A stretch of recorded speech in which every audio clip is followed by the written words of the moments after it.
With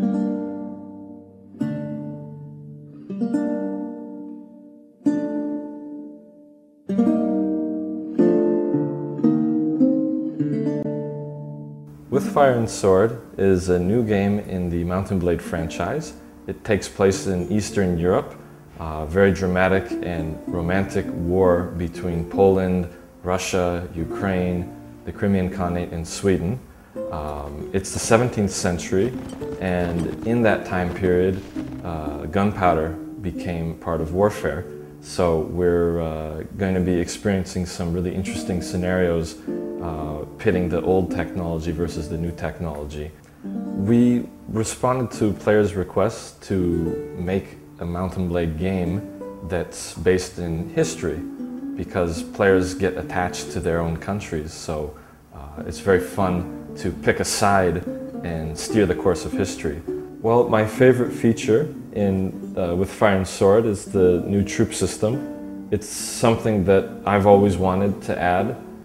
It's something that the fans have always wanted. So we've added buying troops from mercenary camps, and you can really get in nitty-gritty and customize everything about them. Their gloves, their boots, their horses, long-range weapons, short-range weapons, helmets, armor, all of that.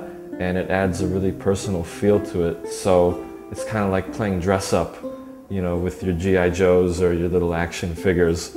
And well, if we have some nice lady gamers, maybe Barbies with battle axes, that's always good. And we put in castle and town customization, so you're really making personal, really valuable properties in the game, and your army. All of it makes you more attached to and want to fight for what you have. So the single-player campaign with Fire and Sword has been vastly expanded.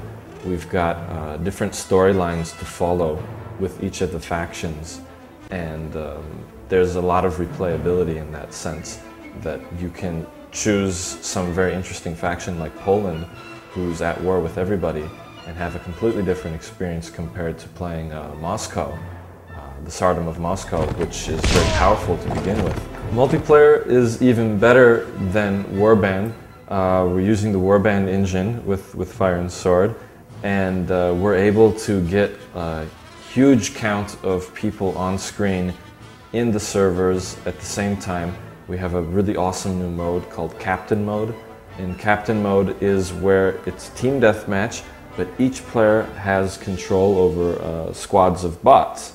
And you can give them orders, and you can buy the exact squad that you want. You can buy Janissaries, you can buy Winged Hussars, you can buy you know, guys with two-handed swords, all that kind of stuff. And you can see who's got the best tactics on each team.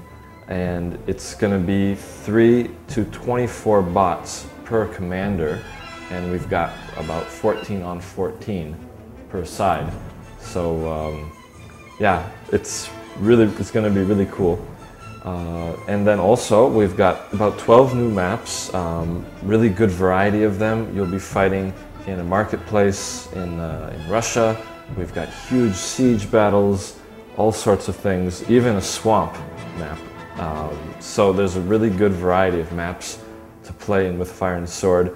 Players are going to feel overwhelmed and also overjoyed all at the same time, because they've got so many options and everything is so fun in the game.